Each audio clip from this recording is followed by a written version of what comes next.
ऐसी दुनिया में तीन बहुत बड़ा काम है, समझ लिए, कोशिश करना। एक तो हथनी के बच्चे को खिलाना, और एक चींटी को लिपस्टिक लगाना, एक अंधभक्त को समझाना। क्योंकि इनके अंदर ऐसे कीड़े हो गए हैं, आप समझिए, एक नाली में कीड़ा डालेंगे ना, तो वो जैसे दवा डालिएगा तो बुझ बुझ बुझ बुझ, तो ये विधायक सांसद इनका और कोई नाम नहीं है, डिफेंड करने आ जाएंगे। ये जो गोबर भक्त है, ये गोबर ही खा रहे हैं, और जो अनाज खा रहा है ना, वो किसानों के साथ है। ये सरकार इन किसानों को कमजोर न समझे। ब्रिटिश हुकूमत, जो अंग्रेजी हुकूमत थी, जिसका कभी सूर्यास्त नहीं होता था, उस हुकूमत को अपनी लाठी से खदेड़ कर भगाने वाले एक किसान था।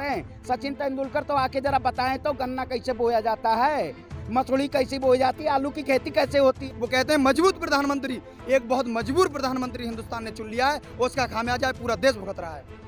मजबूत नहीं, कायर प्रधानमंत्री। अरे मजबूत कैसे कह सकते हैं? तो इनके विधायक और सांसद जो बैठे हुए हैं, इनको भी वोट मांगने जमीन पे ही आना पड़ेगा, और जब जमीन पे वोट मांगने आएंगे तो कई किसान इनको जूते निकाल के और भगाने का काम करेगा, ये समझिए आप। जब इन किसानों का कह दिया जाता है कि इन किसानों को कि ये आतंकवादी हैं, ये खालिस्तानी हैं, या ये उग्रवादी हैं, उसके बाद भी इनका आप जुनून और जज्बा देखेंगे किस प्रकार से लगातार खड़े हुए हैं, किस प्रकार से लगातार केवल एक मांग कर रहे हैं।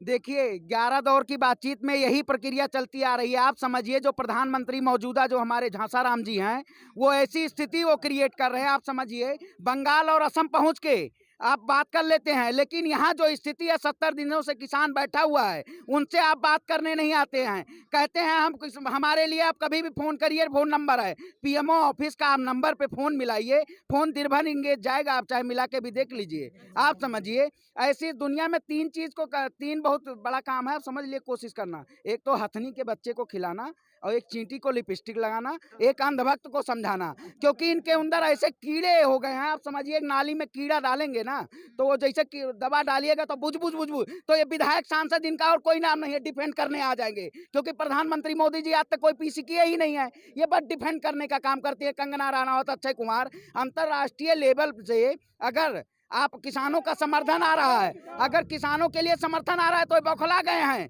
क्योंकि अभी तक इनकी चुप्पी थी। भारत रत्न मिल जाता है सचिन तेंदुलकर को, तो ये बैठ के बात करते हैं, क्योंकि अमित शाह के बेटा बीसीसीआई के अध्यक्ष बैठे हुए, अपने बेटा को सेटल करना है। अरे ये सब जो सरकार में बैठे हुए हैं, ये अपने आप को सेटल में करने के लिए रखे हुए हैं। लेकिन किसान जो है, अगर अन्न उपजा के वो देश को खाना खिला सकता है, तो अपना हक खुद बैठ के मांग सकता है। ये युवा और एक किसान का बेटा, ये कि इसकी आवाज है। हाँ, क्या क्या लगता है सरकार मानेगी, क्योंकि 75 दिन से आप लगातार यहाँ पर प्रयास कर रहे हैं, आगे क्या उम्मीद है? सरकार अगर तीनों काले कानून वापस नहीं लेती है, तो ये किसान आंदोलन न बन करके पूरा एक जन आंदोलन बन जाएगा। ये देश को बचाने का आंदोलन है। ये सरकार इन किसानों को कमजोर न समझे। ब्रिटिश हुकूमत, जो अंग्रेजी हुकूमत थी, जिसका कभी सूर्यास्त नहीं होता था, उस हुकूमत को अपनी लाठी से खदेड़ कर भगाने वाले एक किसान था। मोदी जी तो बहुत छोटी चीज हैं, इनको समझ लेना चाहिए। ये वो किसान है, जब कोविड के टाइम में सचिन तेंदुलकर, जो आज किसानों के समर्थन में न बोल करके खिलाफ ट्वीट कर रहे हैं, सारी हस्तियां अंदर बैठी हुई थी, कोई अर्थव्यवस्था देश की नहीं चल रही थी, तो यही किसान अपने बीवी बच्चों के साथ खेत में गया और गेहूं की फसल को काटा, और थाली से आकर के देश की अर्थव्यवस्था चलाने का काम करने वाला यही किसान था। आपने बात करी मोदी जी बहुत छोटी सी चीज है, परंतु ये बड़ा कारनामा उन्हीं ने किया है। ये बड़ा कारनामा नहीं है, ये बहुत छोटा कारनामा, सिर्फ दो व्यक्तियों का कारनामा है। अंबानी और अडानी के वो किस तरह कराना है, ये कॉर्पोरेट घरानों में बैठ करके बात करते हैं, ये देश की जनता की बात नहीं करते। ये सिर्फ जो है कुछ पूंजीपतियों के हिसाब से सरकार चलाने का काम कर रहे हैं। सरकार इस तरह नहीं चलती है। ये किसान वो है जो रात के 12 बजे खड़े होकर के फसल को पानी लगाता है, और इसी किसान का बेटा रात के 12 बजे खड़े होकर के देश की सीमा पर रक्षा करने का काम करता है। तब ये हमारा देश सुरक्षित है। मोदी जी की वजह से देश सुरक्षित नहीं है। वो कहते हैं मजबूत प्रधानमंत्री, एक बहुत मजबूर प्रधानमंत्री हिंदुस्तान ने चुन लिया है, उसका खामियाजा पूरा देश भुगत रहा है।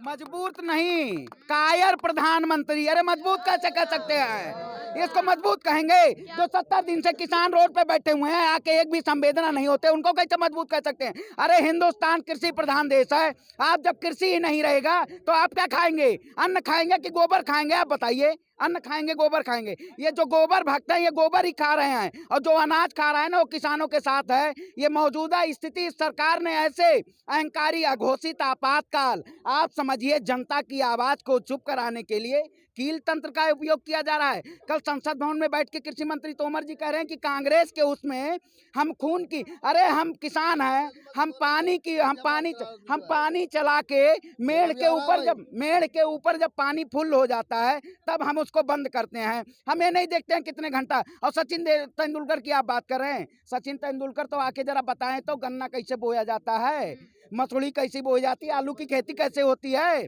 पता है? जरा पूछे, हाँ जरा पूछेगा। रोहित शर्मा और सलमान खान तो समर्थन में उतरे हुए हैं ना, अब तो उनको भी देश विरोधी कहा जा रहा है। नहीं देखिए, देश विरोधी समर्थन, आप देखिए, सुनिए देखिए, आज अभी एक विदेशी जमीला, एक नाम सुना होगा आपने, आज उनका भी समर्थन आया, ब्रिटिश की है वो, उनका भी समर्थन आया किसानों के, तो उनको धमकी मिली जा रही है। अरे जो आरएसएस, बजरंग दल और ये जो एनआईए जो इतने सोर्स लगाए हुए हैं, लेकिन फिर भी हमारी आवाज को दबा नहीं पा रहे हैं, क्योंकि ये किसान है, जमीन से जुड़ा हुआ है। आसमान देखिए, आसमान पे वो परिंदा उड़ रहा है ना, लेकिन जमीन पे उसको भी आना पड़ेगा, परिंदे को भी जमीन पे आना पड़ता है। तो इनके विधायक और सांसद जो बैठे हुए हैं, इनको भी वोट मांगने जमीन पे ही आना पड़ेगा, और जब जमीन पे वोट मांगने आएंगे तो कई किसान इनको जूते निकाल के और भगाने का काम करेगा, ये समझिए आप। हाँ। देख रहे हैं आप इन किसानों का जुनून, आप देख रहे हैं, जज्बा देख रहे हैं। इस खुले आसमान के नीचे 2 महीने से ऊपर का वक्त इन किसानों को यहाँ पर हो चुका है, लेकिन हटने को तैयार नहीं है। कई बार कोशिश की गई, इनकी जो ताकत है उसको कमजोर करने की कोशिश की गई, जुबान जो है इनके जज्बे की दबाने की कोशिश की गई, कई दफा कोशिश की गई, परंतु ये हटने को तैयार नहीं है। केवल एक मांग कर रहे हैं, तीनों कृषि कानून वापस किए जाए। मैं भी आपसे बार बार यही बात दोहरा रही हूँ कि तीनों कृषि कानून वापस किए जाए, यही इनकी मांग है। कभी संशोधन की बात की जाती है तो कभी होल्ड पर रखने की बात की जाती है। सजग भारत से जुड़े रहें, आपका बहुत बहुत शुक्रिया।